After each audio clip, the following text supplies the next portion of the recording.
Hello, listener, and welcome to the Factor 50 Football Podcast, the only football-based podcast hosted exclusively by two people who are scared of the sun. This is episode 17, and I think it's safe to say that we have finally hit the big leagues with our last episode going viral and topping 50 views. But seriously, thank you to everyone listening or watching the pod. If you are enjoying it, then please share it with your mates.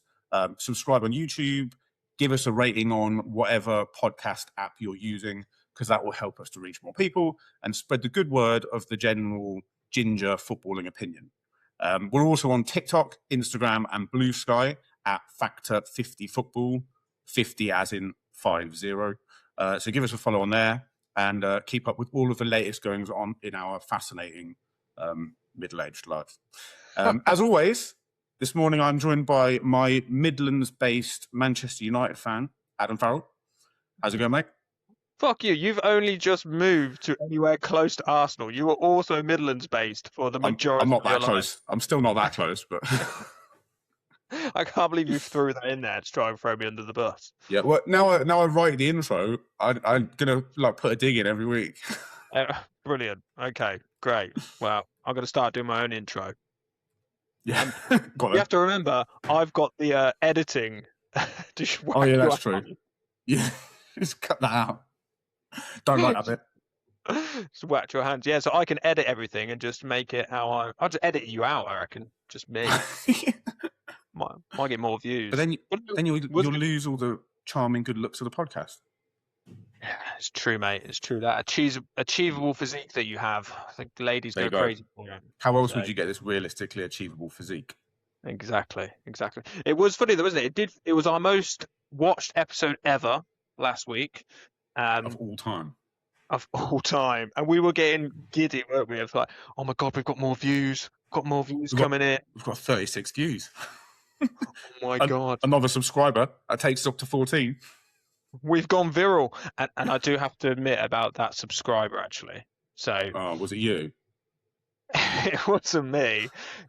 We're just making fake accounts at this point and just adding subscribers. Yeah. But no, it was Dave's last hurrah. So he did his night out before he goes away and does a 12-month tour around the world, and then is going to finish off in Canada, where he's choosing to live. That man. It's cold over there. It's colder here. Yeah, it is very cold over there. But he likes snowboarding, doesn't he? He's a big fan of that. Yeah. But where I was getting to was I also met Will Barfoot there, who's a good friend of ours. And Barfoot. Spoke to him, yeah, brilliant. And I spoke to him about the podcast, which he really couldn't give a shit about, which, Definitely. I get. But he said, would you like a subscriber who will never, ever watch an episode? And I said, Will, what do you take me for? Absolutely. Of course I do. Snap that shit up. Hit that subscribe button now. Just get everyone in the room. Excuse me, guys. Everyone listen up. Could you all just open YouTube? Exactly. And Dave was doing a good job of spreading the pod and was telling some people in his mates at the day as well, saying, oh, Adam's on a podcast. And one of them turned around and said, I thought he looked familiar, as if you were some sort of famous pod. This is definitely where you know me from. But yeah, it was a case of mistaken identity, I think. But yeah. Really? That's surprising. It is surprising. Surprising. It's I did notice that we'd actually lost a subscriber overnight, so is that maybe Will unsubscribing? We lost a subscriber? Oh my God. I think so. Yeah, either that or I'm just dreaming that we got new ones. What, so we're on 13 now? Yeah, I think so. Were we on 14 before? Yeah. Yeah, I think so. We've lost one. Okay. I reckon that's Will. He got bored. Well, I feel crushed. Look what you've done, people. You've broken little Adam's heart. This is awful. I don't know. Yeah, this is good podcast content as well, isn't it? Just talking about our subscribers. Yeah, you guys listen at home. Yeah, great stuff. What have you been up to this week, mate? What's been going on? Pretty quiet week. We've got a new family member in the Grantham household. We've adopted a robot. Come again? We've adopted we've bought a robot. We've bought this. It's like I feel like I'm in the the next millennium.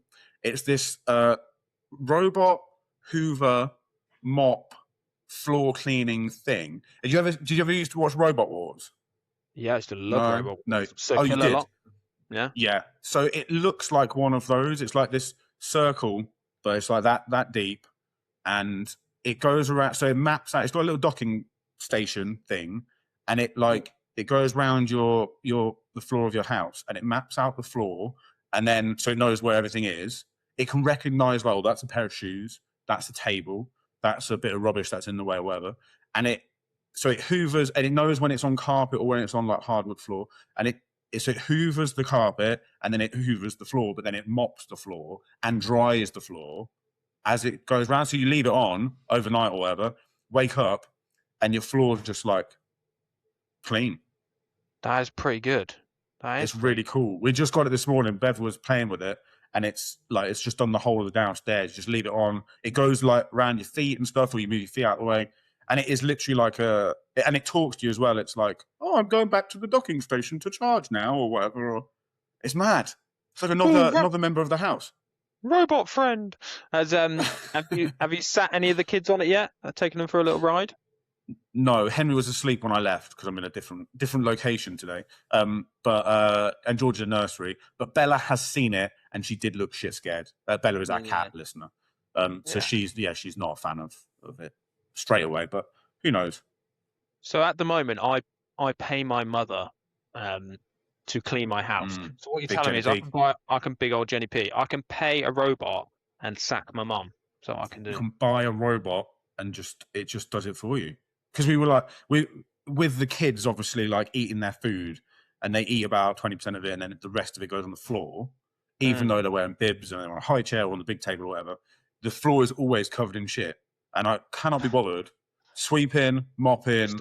You stop shitting yourself, mate. Yeah, it'd be all right if it was the kids. It's not even them, it's me. And yeah, I can't be asked to mop every day. I did it for a while, and I'm like, no, I can't be asked. So there's just bits of food on the floor all the time. So we were like, Bev did a little bit of research, found this robot thing, and now that's doing the work for me.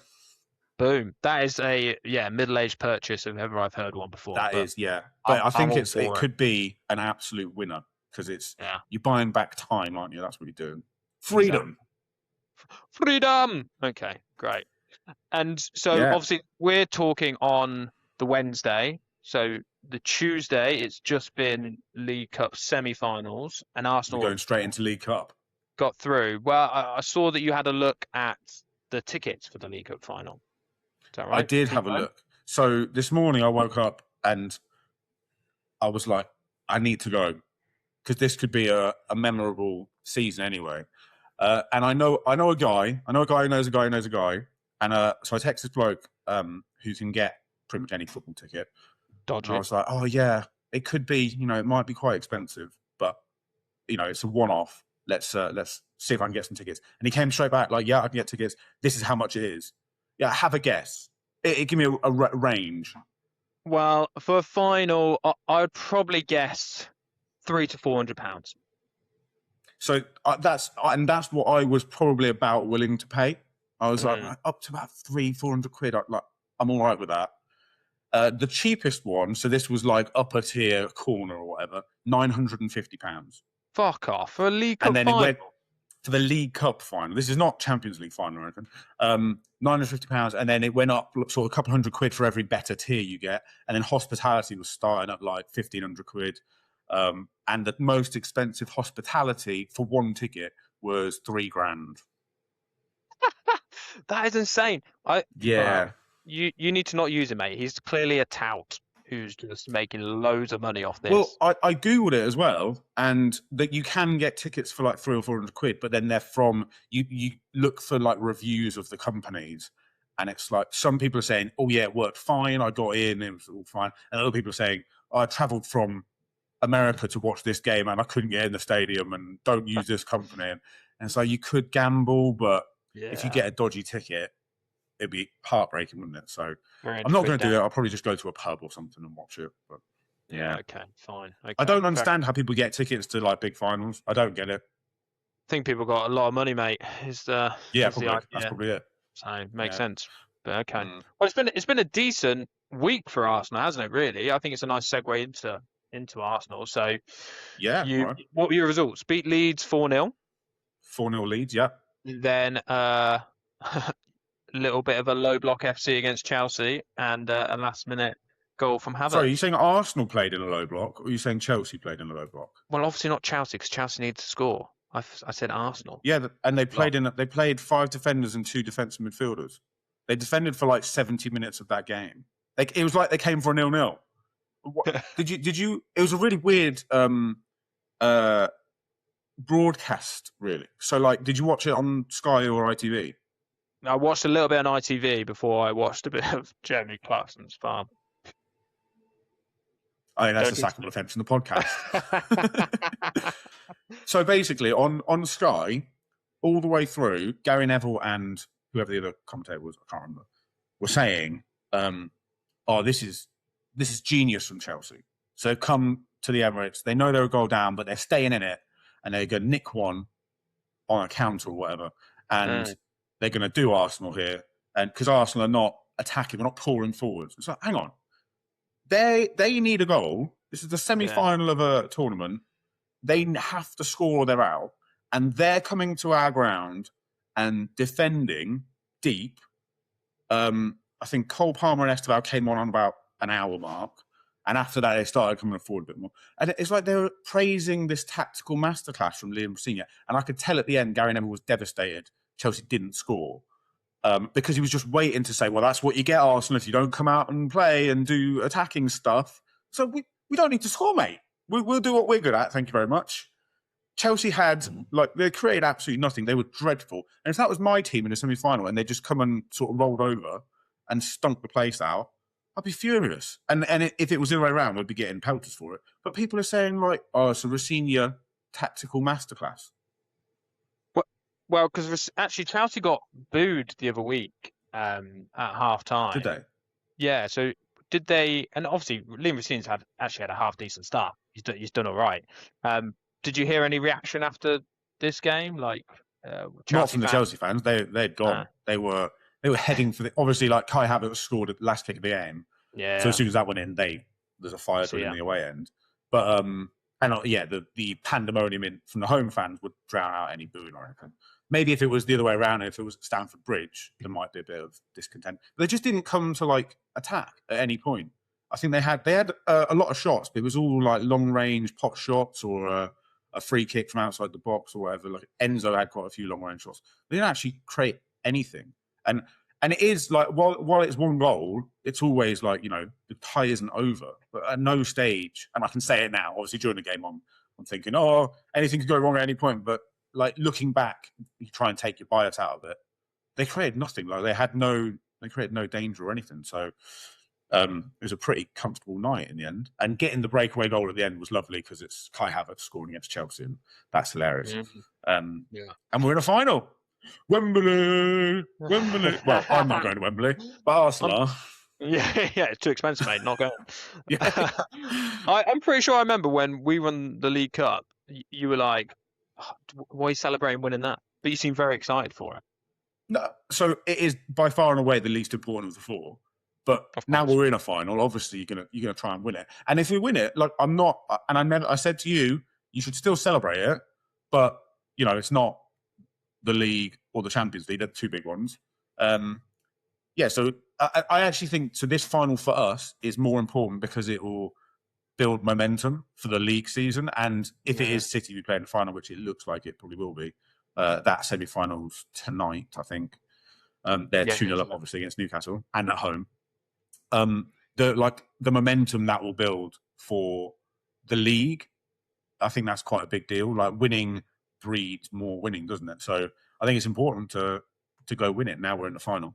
The League Cup is always touted as the gateway drug into winning more trophies, isn't it? It's always. Well, they did say last night, it was something like 7 out of the last 12 winners of the League Cup have then gone on to win something else that season. So the league, or Champions League, or FA Cup. So there is a pattern there. I mean, I don't know how. Obviously, that's just the game is not played on paper, but winning breeds more winning, right? And a lot of these players haven't won a trophy with Arsenal yet. they're going to want to do it. So go and fucking do it. So you mentioned the two big ones being Premier League and Champions League, and I'm going off script here. But so the FA Cup, how do you feel about the FA Cup now? Because I've just won the FA Cup with Coventry on Football Manager, and I couldn't be more delighted. Is this just because you wanted to say that? No, maybe. But no, that is a big deal, and I'm very happy for you. That is a big thing. Thank you so much. Are you in the Premier League, or have you won it in the Championship? In the Premier League, so yeah. Okay. Yeah, Premier League. So first season finished 10th, then we won the Championship. This year we finished 9th in the Premier League and won the FA Cup. Boom. First season in the Premier League, won the FA Cup. Won the FA Cup first season. Round of applause, listeners. Come on. That's a big deal. Thank you so much. Thank you so much. I'd like to thank Will Lancashire for scoring. And that 17-year-old wonder kid regen I've got. Oh, yeah, Simon Edwards. Woo! Even though he should be a plasterer, mate, your house. Actually, it's two. Didn't work. So I was going to mention about the FA Cup. Like, is it no longer a huge trophy? No, I think it's huge. It should have been. I think it's but you massive. mentioned the two big ones. You went two big ones, Premier League and Champions League. So FA they are the biggest, right? They're the hardest to win. Yeah. But that doesn't mean the other one, like the FA Cup and the League Cup, are not important. I think the FA Cup is bigger than the League Cup because it's always been bigger than the League Cup, right? Yeah. It is physically a bigger tournament. There are more teams. It's more round, yeah. And it's like, it's more historical. There's a bigger history to the tournament. So that's bigger than the League Cup. But in a world where like there's 7 or 8 teams in the Premier League and everyone's saying like, oh, they should be winning trophies. Like, you literally can't all win a trophy at the same time. So there's those 4 that you can compete for, and lots of clubs in the Premier League can't compete for the European one because they're not in Europe, although I know there's a lot that are in Europe. But even then, if there's 4 trophies you can win and you get a chance to win one of them, like, yes, it might not be as big as winning the league, but it's still a really big thing. And for like most players will never raise a major trophy in their career. So the chance to do that, actually, I'm skipping ahead a bit to any other business, but thinking about like this celebration police and, you know, managers getting booked for celebrating and all that shit. Yeah. I just wanted to shout out David Moyes for his comments on, because he got booked he celebrated Everton's last minute equaliser, and he got booked for celebrating. I know. He wasn't even that bad. Did you see it? Yeah, it was obviously he was fist pumping and he left his technical area. God forbid. But yeah, it's really not that bad. And like, there's just this vendetta of people like PGMOL or opposition fans who just want to like drag you down because you're celebrating. If you can't celebrate football, just like stop following it. There's no point. And so like, obviously if it's against Arsenal, I'll feel gutted because that's my team. But I still wouldn't begrudge anyone celebrating like how they were, unless you're like physically violent towards someone in your celebration. Well, yeah. But like you should celebrate however you want to celebrate, because that's football. That's why we follow football, for those joyous. There's so much fucking misery when you lose games and you don't win stuff. Yeah. Like, you have also, to celebrate. These managers are like, they lose their jobs if they don't get the results. Yeah. Everton scoring a last-minute equaliser is massive for him. Even though I did find it quite funny the way he celebrated. He celebrated like, you know, when you watch old football games and they've scored a goal and they literally just jump up in the air and like put their hands. The Alex Ferguson, that is, isn't it? Yeah. He could never celebrate properly. It was like, he's an older man. It's got a goal. Yeah. But yeah, like, celebrate how you want. Like, knees slide down the touchline. It's great.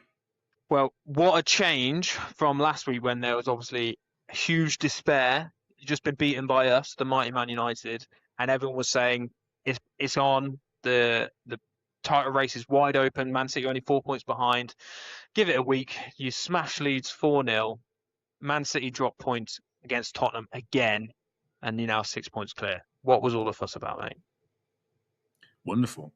Well, the fuss is we haven't won the league for 22 years, so everyone's desperate. But I think this week Arteta has come into his own for his management of the game, just going away from the actual 4-0 Leeds win.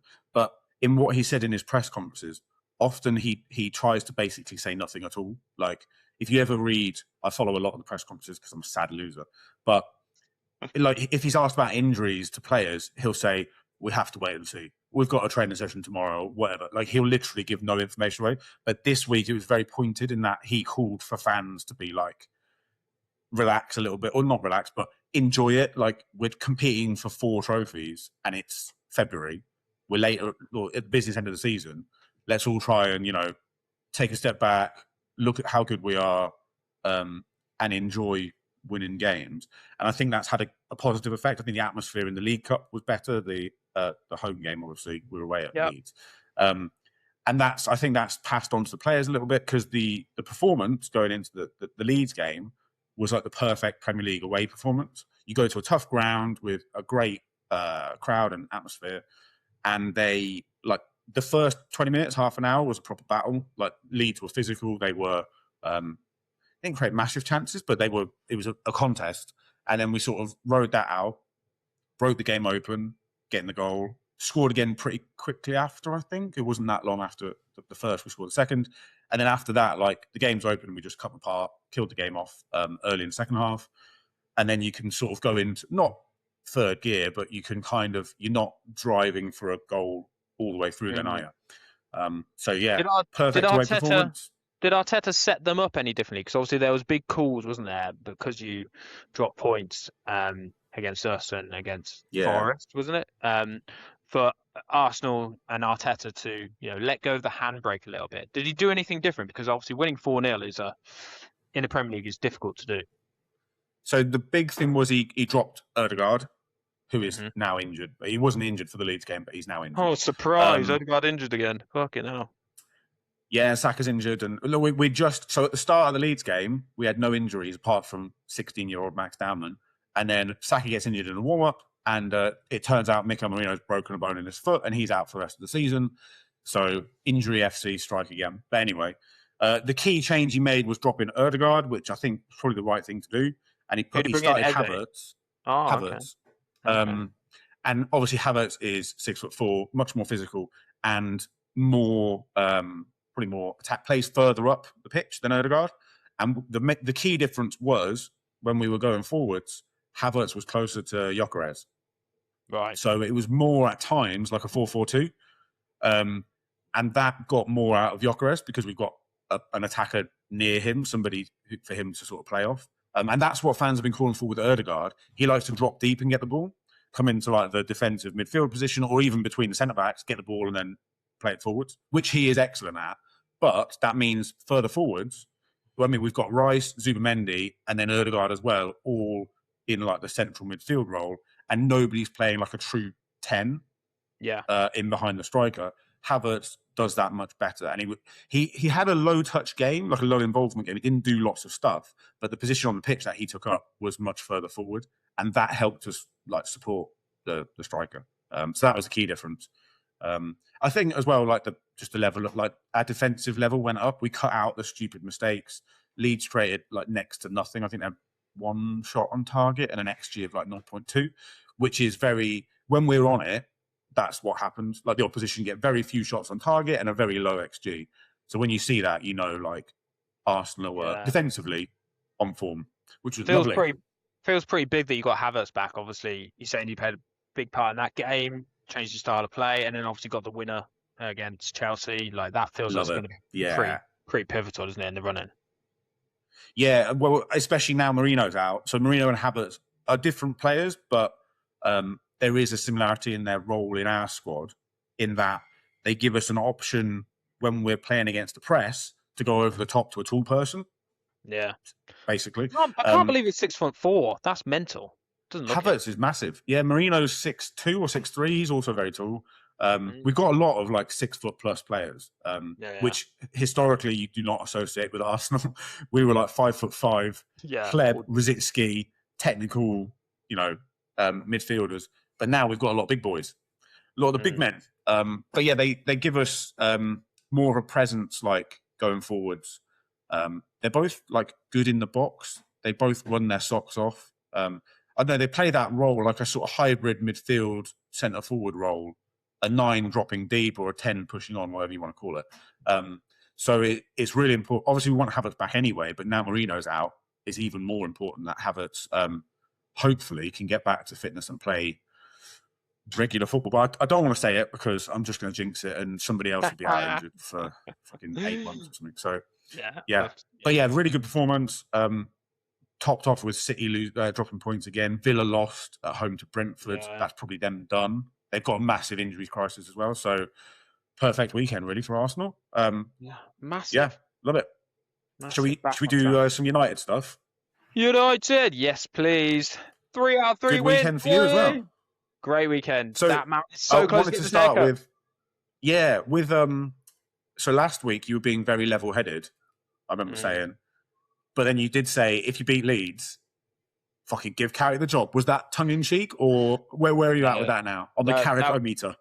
That was tongue-in-cheek, and I've been so surprised at how crazy everyone's gone about giving Carrick the job. Like, even after the first game where we beat City, people were like, oh, well, if he carries on doing this, then he's got to get the job. And then they did the same thing when we beat you. And now it's like, oh, he must get the job. It's 3 games. We literally know nothing really about Carrick's style of management. I think he's come across really well in interviews. He talks well. He looks good in the suit, so he sort of looks the part, which is weird, but it just sort of makes sense. But really, all he's done is he's played the players in the right position and given them a bit of confidence. But it reeks of Solskjaer. Like, Solskjaer come in and did the exact same thing, and we went on this huge winning run, and then we had to give him the job. And look, I love Solskjaer. I actually really liked his time, but ultimately it ended up in the same cycle we've been in consistently over the last 10 years, which is give someone a job, starts well, drops off, sacked after 18 months. So for me, Carrick, even if he wins every single game, I don't think he should be given that job. Maybe he should be given like an assistant manager's job, whoever comes in and works with a Luis Enrique, a Thomas Tuchel, like learns from this like an amazing manager, and then he's like the protege who steps up into their role if they ever move on. Now, obviously, there's a lot of variation in that, and that in a perfect world that would work nice, but it doesn't always work out like that. But I think that would be the ideal next step in terms of, okay, well, he learns from a great manager and then potentially steps up when the time is right. But I don't think Carrick should get the job, no matter how well he does. It's a big statement, that. Well, because you're going into, once this season's over, there's no expectation really on this season to do amazingly well. Yes, we've got ourselves in the chance of getting top 4, but if he doesn't get top 4, no one's really going to blame him because he hasn't got his players. He's not done a transfer window. He's got to deal with all the fucking drama that's going on with the ownership of the football club. At the moment, he doesn't have to worry about that. He's just worrying about day to day. Like, before the game that we played against Fulham, there was a big protest from our fans against the ownership. And obviously most of that is aimed at the Glazers because they've put us into huge amounts of debt and continue to take money out of the business, out of the club. But also, Ineos have not covered themselves in glory at all since they've come in. So you bring everything else into the mix, and managing the coaching, managing the people above you, managing scouting, signing players. I just think it's a huge risk if you bring Carrick in. I think he's a good manager. I think he will be a good manager, but I just don't think he's ready for Man United yet. So he's more of a first-team coach than manager at the moment. Well, no, I think he's a manager for another team, but I just think you shouldn't give it to somebody just because we know them and they've come in and done well for 6 months. Like, that shouldn't be the criteria for a Man United manager. We should go out and get somebody who is one of the world-class pedigree managers who's done it before, and try and mitigate some of that risk. Because if Ineos get this wrong, and let's say they hire Carrick and they sack him in a year's time, the pressure on their ownership or running of the football club will be huge, and it's already pretty high. Do you think they're waiting for the right person to become available, like a Luis Enrique or somebody, or are they genuinely considering giving Carrick the job, do you reckon? I think they are waiting it out and seeing how Carrick does and seeing what the public pressure becomes like. But I think they're going to have to wait because all the good managers are in roles. But the only problem is you're going to have to wait pretty late into the summer. Like, let's say you go Thomas Tuchel. If England do really well at the World Cup, they're running in deep. And, if he goes and wins it, is he going to quit England and come to Man United? Probably not. So I mean, it'd be good. He'd go out on a high, wouldn't he? he would go out on a high. So maybe he will. But that's a big risk. So you put all your eggs in that basket, and then you get to the end of the summer and you go, we still haven't got anybody, and then you might just give it to Carrick, or you might just find you can't. somebody else. You can't really go through the whole transfer window not having the next man lined up if you're getting somebody else in. Yeah, so you're hoping they're having conversations behind the scenes and going, look, okay, we're going to line you up or have conversations, but I don't know. I don't really have much faith, and it feels like we always just sort of flip a coin and go, okay, we'll give you a go. Yeah. But yeah. So let's talk briefly about the game then, the Fulham game. 3-2. 3-2. How did you feel when Fulham? Because I watched the end of this game. I just flicked it on. How did you feel when that was it Kevin, the Brazilian? We spoke about him before, haven't we? When he curled one in the top corner and it was 2-2. How did you feel then? I felt scared when Jimenez scored his penalty. I was like, holy shit, this is... Because typically we do crumble at that point. Like, there's no way back. And it's the classic football thing. They come forward then, and then Kevin does unbelievable strike. Kevin! Stupid name for Brazilian footballer. It's a weird name. It's a weird name. But yeah, so it's a great goal. And then I'm like, oh, fuck, we dropped some points. And it felt like, okay, is this the downturn coming maybe? And we're losing that fragility. We were riding high in confidence. But the having Šeško coming back and scoring a last minute winner, it did feel like, and this is going to go against everything I've just said about Carrick, it did feel like old school Man United. You don't know your beat until the final whistle goes, and you keep streaming forward. You've got confidence in your attacking players. Like all of a sudden, on an attacking point of view, we look so strong. Like Dorgu looked amazing. Cunha obviously started this game instead of Dorgu. Cunha looks incredible at the moment, like riding high on confidence. Bruno Fernandes, for me, right now, is the best player in the Premier League in terms of form. That's wrong. Honestly, he's not. It's not wrong. He is incredible at the moment. And I think he's finally getting, through this run, a bit of recognition for the player that he has been for us, because obviously he's known for being petulant, which he can be sometimes. But his quality is amazing. Like any Premier League team would pluck Bruno Fernandes out and would start in their team. I've got no doubt about that. I don't think he'd make our squad. He definitely would make your squad. He'd be on a bench, maybe. You're just doing this to wind me up. Bruno Fernandes, if he was at Arsenal, you'd be playing him because he would unlock things. Gyökeres would get so many more goals if Bruno Fernandes was there. To get Gyökeres more goals, we'd have to play differently. It's not just, as we've proved, it's not just change the personnel. You'd also have to not be a shit striker. So Gyökeres has got double the amount of goals as Erling Haaland has this year. I'll have you know, he's got 4 and 6. He's in form, mate. It's literally February, the 4th of Feb. It's 1 month. He's got 4 goals in 6 games, 2 assists as well. He's coming up with the goods. He is definitely finding some form again after his injury. But I think it'd be interesting. I was talking to Nick, another follower of the pod, because we were talking at the start of the season how there was a lot of chat about Šeško and Gyökeres, who's going to do better in the league. And we looked at their scoring records, and they're remarkably similar at this point. I think they've both got like 7 or 8 or something like that. Gyökeres has got 11 in all competitions, and he's got 7 in the league, 6 or 7 in the league. And I think is Šeško similar? Yeah, Šeško's very similar. And Šeško doesn't start games for us really at the moment because Mbeumo starts at that number 9 role. So Gyökeres was out for months as well, so that's a point, Gyökeres.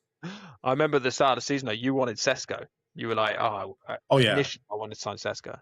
Yeah, and having watched Gyökeres for however long it's been, 2/3 of the season, his technical level is low, but he is very good at like the thing that he's good at smashing the ball hard at the goal, which we don't have anyone else who does. It sounds stupid, but we don't have anyone who does that. The goal he scored against Leeds, no one else in our team does that. Like muscles off the defender and pokes it home from 6 yards. Nobody like that's one of those. If Jesus is up front, he's like 5 yards further back, and he's not competing for that ball. So it's important to have somebody of that profile in a squad. But I'm not saying like he is the best at doing it. He's just the best in our squad. doing it. And a point on Šeško as well. He was a really well taken goal. So it was a lovely ball by Fernando. It was a really good goal. Yeah. Yeah, and then like it comes through, so it's a little bit behind him, so he takes the touch, and you're like, oh fucking hell, what's going to go on here? But he literally bends it round the defender into the goal. The defender. That's yeah. Pressure goal in the last minute. So Šeško does have some good technique, and I think there is still goodwill from the Man United fans to think he could still come good. Yeah, he's young as well. He's like 22, 23. Yeah. You got to give him some time. The problem is, like most teams at the minute, they don't really play with a number 9, and there's lots more rotation. So at the minute, we've got Mbeumo, Ahmed, and Cunha or Dorgu. And the rotations of those 3 are so good because anyone can move in there. Bruno Fernandes pushes up to the 9 position sometimes as well. And Mbeumo goes out to the left. So the rotations are really good. Whereas you can have a Šeško or Gyökeres, there's less rotation because it's just a big guy in the middle that's hoping to finish off an attack or do some link play. So it is difficult. And the physical level of, because it's not just those 2 who have struggled for goals, the physical level of all defenders means whoever you put up against those defenders, whether it's an out-and-out striker or like a false 9 type player, like they're going to find it difficult. And that's proven across the league. Like there's only Haaland and Thiago who are really banging in goals from a centre-forward perspective. So it's more about the wide players now. It's more about the wide wing forwards contributing goals and assists because that's where you get your joy down in the width of the pitch. Yeah, absolutely. So long may it continue. Hopefully, we'll be carrying on with the wins, but we'll see when we get to the predictions. You do have a home game against Tottenham next, so that is 3 points in the bank. You say that though, it'd be a classic United thing to go and trip up. It all comes falling down. Should we mention anything about deadline day? I mean, what a deadline day used to be. There's nothing happened. Snooze. Yeah. Somebody nearly signed Dwight McNeil, but didn't. Mateta did not go to AC Milan. That was about it. I think I kind of saw it coming though because the summer was so mental in that like so many teams spent so much money. I didn't think like financially I know the Premier League's minted, but you can't do it again in January, can you? Well, just because of FFP, really. That's what they could do, but FFP it means that they can't happen. I mean, I saw Sunderland sign like another player that I have no idea who they are, but it's probably amazing. Like Sunderland. Did they? Yeah, they signed like another winger for like 17 million. So their signings this year have been pretty damn good. So fair play to their scout department. But yeah, I miss the days of like epic transfer windows. It used to be amazing, wasn't it? It was a big event back in the day. Deadline day, yeah. I think it is. It still is in the summer. The January one is always relatively quiet, though, isn't it? Yeah, it's quite rare that a January window goes mad. Yeah, it is. I do remember the days of. Do you remember when? I can't remember. I think it was January when like Torres went to Liverpool or Chelsea, maybe from Liverpool, and like Suarez. They got Suarez in to replace him, and Andy Carroll for £35 million, which is incredible. And £35 million back then, that's probably like £70 million now. Yeah. What's your best ever January signing? Arsenal's best ever January signing. That's a good question. I think Arshavin was in January, but it wasn't really what we needed. He was great for that season, but I remember that January window, everyone was like, we've got no defenders. We've got Koscielny, who's got 2 bad knees, and we've got Mertesacker. I think we had Mertesacker then. Well, actually, it might have been before Mertesacker was there, but we just had like no centre backs. So Arsene Wenger went, "I'm going to buy another number 10." Another number 10, a little tiny little boy to do some dribbling. So that's good, but why is we've got no defenders, Arsene? He was a good one.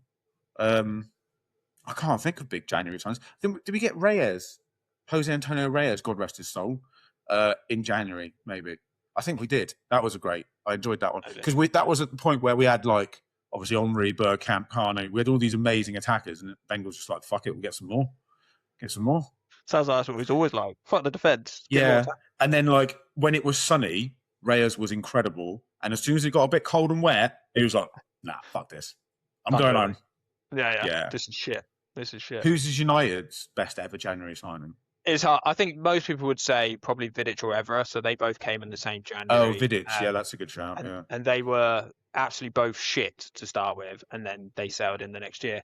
My favourite though, and I can't remember if this was strictly January or we signed him in the slight off season, but Henrik Larsson. So Henrik Larsson came to us. Oh yeah. And played like 7 or 8 games, and I just loved him at that Yeah. time. Like, he was incredible. So, yeah, big shout out to Henrik Larsson probably for me as well. Yeah, that's quite a good one. Yeah, I like that. Right, okay. Should we get into the predictions? Oh God, do we have to? Well, the good news is we haven't got minus points this week, so that is good. So that's something. We were 9 points each to start with. So then we had Leeds versus Arsenal. You said 3-1 Arsenal, and I said 1-0 Arsenal. Okay, so it was 4-0, so we both get a point. So 10-10. Okay, solid. 10-10. Back up to double figures. And then we go to Fulham versus Man United. I said 2-0 United. And you actually had United down as a win as well, I think, and then changed. I changed, didn't I? Yeah, I changed. I was hedging our bets.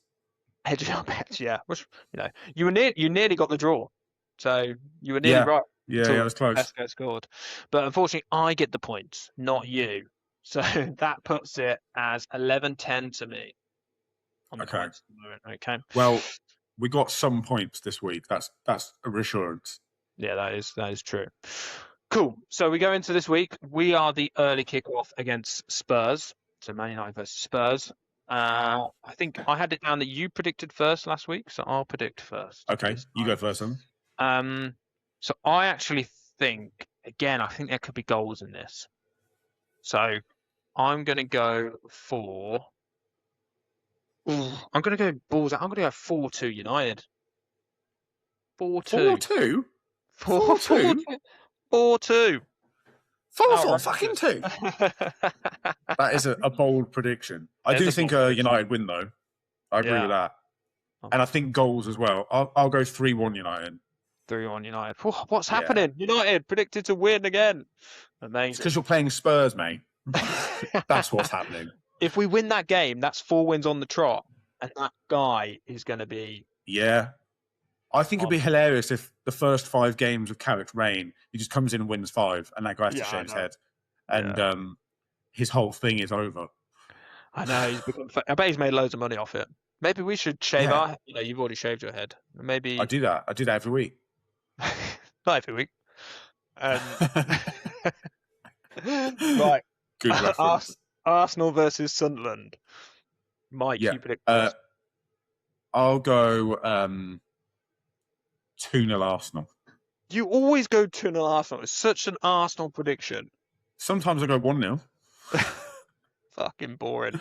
I think Sunderland are a good team. I think they're going to cause you some issues.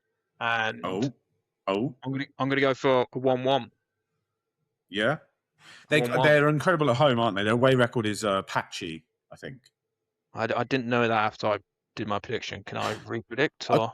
I could be wrong. Hang on, let me just. I'll look at Premier League home and away.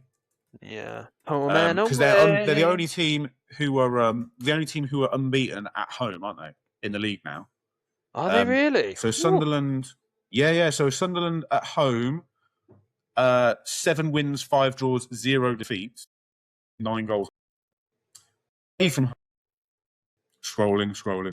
17th, so in the away table they are just outside the relegation spots. They have played 12 away from home. They've only won 2. 2 wins, 4 draws, 6 defeats. So there is a big difference in their home. The away record's still not terrible for a newly promoted team, but their home record is incredible. Their away record is not very good. So you go for your 1-1, mate. Okay. They'll go and win now, won't they? They're gonna beat us. Yeah. We'll just play that back at the start of the next episode when. Yeah. You go for your 1-1. You go for your 1-1. Just rub in my face. Yeah, that'd be great. Okay, well that is the end of another Factor 50 football podcast. Let's hope people watch and listen to this one as well. We want to get to 100 episodes, 100 views on one episode. That would be awesome. It might take us 100 episodes to get there, mate. Yeah. If we're lucky. Only another 83 to go. We were sort of discussing before, and when we were like, "Oh my god, this could be the start of the train is moving. The Factor 50 Football podcast is on its way." Let's get ourselves a paywall. Get on Patreon. Exactly. Get some merch. Yeah. Start making bank, bro. And I can't wait for this episode to absolutely bomb, and we go back to our usual 6 views. I did also. I looked at like some other football podcasts on YouTube. They've got like 85,000 views per episode. It's not good for your mental health, mate. Don't do it. Yeah, I'm going to steer clear of that. Don't pay like Gary Lineker's podcast and Wayne Rooney's podcast, and they're doing a bit better than we are. Yeah, it's true. Well, we are still open to a sponsor. We are still looking for viewers. We want sun cream brands, sun hats, sun umbrellas, any of those companies. If you work for one of them and you manufacture those products, we want to get you on a t-shirt. Yeah. And what exposure you'd get as well, like 54 people looking at that every week. That's big business. Yeah, maybe not every week. Lower the expectation. Sometimes it won't Definitely be 50. not every week. Yeah. Sometimes it's a little bit less. Okay. Let's not put them off. Have a good week, viewers, and we'll see you next week. Yeah, thank you. Bye. Bye.